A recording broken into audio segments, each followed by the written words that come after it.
Hey guys, Sublord here, back again with another action figure review. Today I'll be taking a look at the Universal Monsters Ultimate Bride of Frankenstein, brought to us by the fine folks over at NECA Toys. And much like a lot of figures I've been picking up lately, this was one that was sold out pretty much everywhere.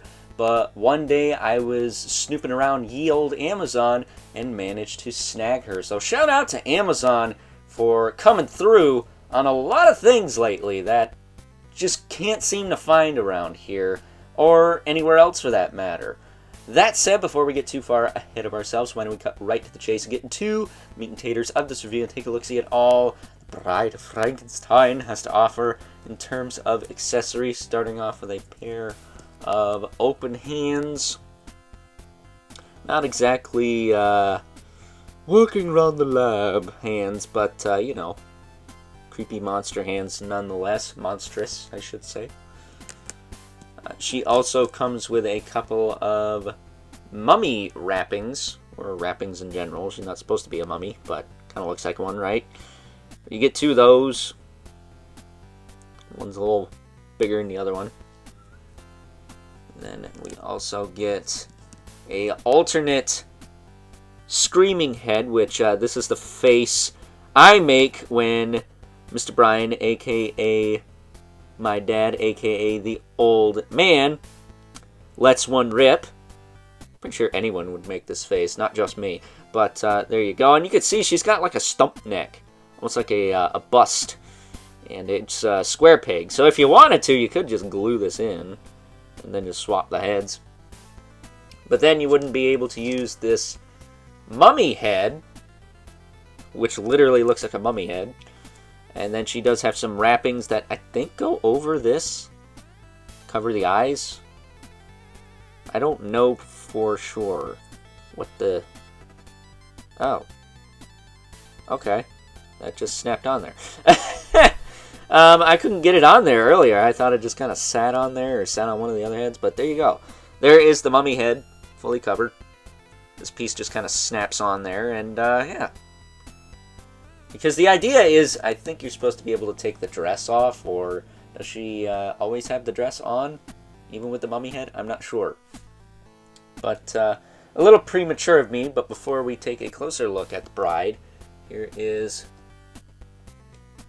Frankenstein's monster, who was meant to be her main squeeze, but was rejected by her not long after she was conceived. Wow, this Frankenstein figure is freaking tall. Hold on. There you go. Put the camera up there so you can see him. And I'm guessing that height is right.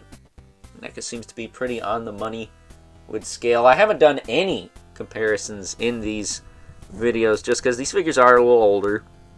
And I'm sure you guys don't want to be bogged down with all of that. But at any rate, the monster is taller. And the monster is also inaccurate. This is the Frankenstein's monster from the original Frankenstein movie. Tell by the head, less scars, and I actually swapped the head. Since the review, he comes with the smiley head, and then he comes with this kind of head. I like this one. It's a very lurking around the lab look for him. But there is actually a Bride of Frankenstein specific Frankenstein's monster figure that has more accurate head sculpts and I think a chair accessory. I wouldn't mind picking that up just to put with the bride here. I think it would look pretty cool on display. But at any rate, I also wouldn't mind picking up that Frankenstein table accessory set, or the Mummy and Dracula ones. But those are topics for another day. So take a closer look at the Bride of Frankenstein. Elsa something or other plays her, and she looks spot on. Very, very nice.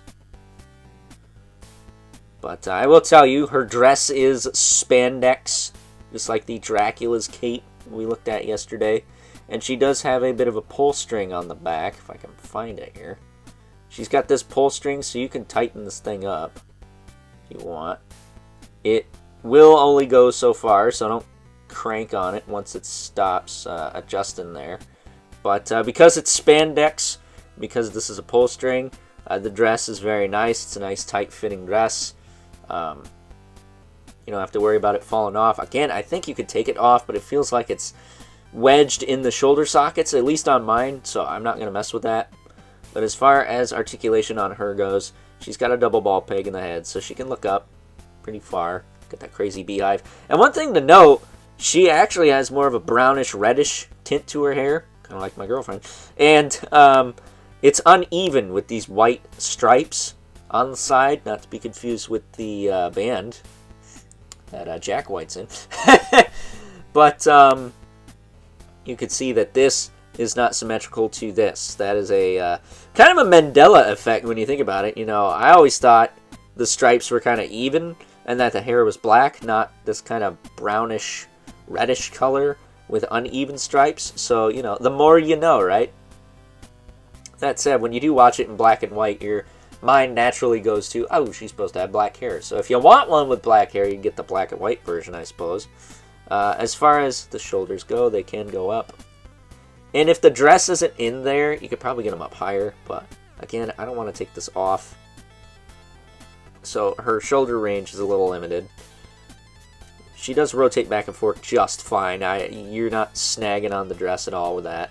You might loosen it, but then you just grab the pull string here and tighten it back up. Very simple. I like this. I actually thought this was a loose thread at first, but it is in fact a pull string. I should know. I used to do layup at my old job at old TK Maxx, and I mess with dresses like that. Not because I wanted them, smart arse in the comments, but because I had to lay them up, tops and bottoms. That said, I don't even know what the heck they do at that store anymore. Elbows, back to the topic at hand. Elbows will give you about 90. You can straighten them back out. She does have rotation in the elbow. She does have rotation in the wrist with a hinge. She's got the kind of beach slap hands going on there. She's got a diaphragm joint, but I don't think she's getting a lot out of it. Truth be told, yeah, not a lot of back. Not a whole lot of forward either, but you do get some swivel and some tilt. Not really any tilt either, so very locked down there, but you don't got to worry about it flopping around, I guess. Lifting up her dress here, getting up close and personal with the monster's mate. She changes to Overlord After Hours. You do this, you can see fully painted, not painted, female mummy sculpt underneath. So if you wanted to get two of these to use this this mummy looking head sculpt and put it with the Boris Karloff mummy figure, I guess you could do that, having a Noxunamen or something. That said, hips will kick out to the side, back down, forward, back. She does have a thigh cut, a little bit anyways. Then she does have a single jointed knee, gets you about that much. And some rotation there, straighten it back out. And then she does have a hinge in the foot with a rocker. Unlike the other monsters, no peg holes. You know, I could have forgiven Frankenstein for not having peg holes. Frankenstein's monster, excuse me. Don't need all those jerk-offs from the Mego videos coming back to haunt my arse, but I feel like she should have had some peg holes. She's relatively small. I think the Judith Hogue Bride of Frankenstein even had peg holes. I don't know why this one doesn't. But, yeah, that's Bride of Frankenstein in a nutshell. Really cool. Very happy to have her. Again, shout out to Amazon for coming through again, because I actually thought my semi-local Walmart, it's actually the one that's by where I used to work at, TJ Maxx there. I thought they had like 5 of these, but it turns out it was the Judith Hogue, April O'Neil Bride of Frankenstein, which I don't need. And if you're a long-time viewer of the channel, you already saw my thoughts on that like 2 years ago. Almost 2 years ago. It was during October. I don't know if it was towards the beginning or the end. I think it was towards the end. So, yeah. But very cool figure. All I gotta say is lately with Amazon, I just feel like, yo, Amazon, take me out to dinner. Hey, yo! So, you know, it is what it is, man. I love being able to pick up stuff after I kind of low-key missed out on it and not have to pay a bunch of money for it. Now, if only my good buddy Evil Villain could relate to that. That said, before we wrap this thing up, let's bring in our two regulars. The Mythic Legion's Brother Mandibilith. So I gotta tell you, if you're doing a Halloween display and you did not get that skeleton figure the Four Horsemen did earlier this year, you missing out. Like, that is a Halloween figure if I ever saw one. And so we also have the infamous Spawn, who as usual towers over everyone, despite her beehive haircut. And while good old Al Simmons is towering over the Bride of Frankenstein, one thing he did not do was star in the Mary Poppins movie. That's right, good old Elsa... gosh, I cannot remember her Lancaster. There you go. Boom!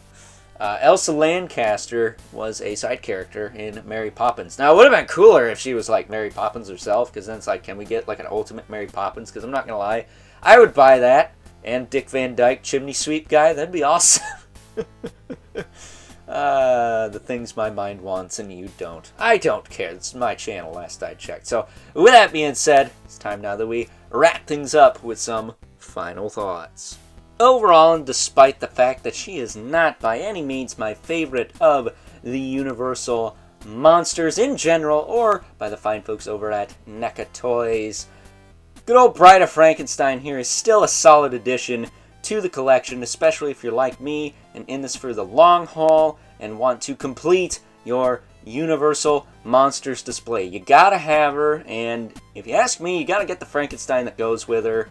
I didn't know there was one of those when I bought this figure. I just found out about it a couple of days ago as of the time I'm recording this, so fingers crossed that sometime I will stumble across that, pick it up, and review it for all you beautiful people out there in YouTube land. So, with that being said, I hope you guys enjoyed this review, and until next time, I'll catch you guys later.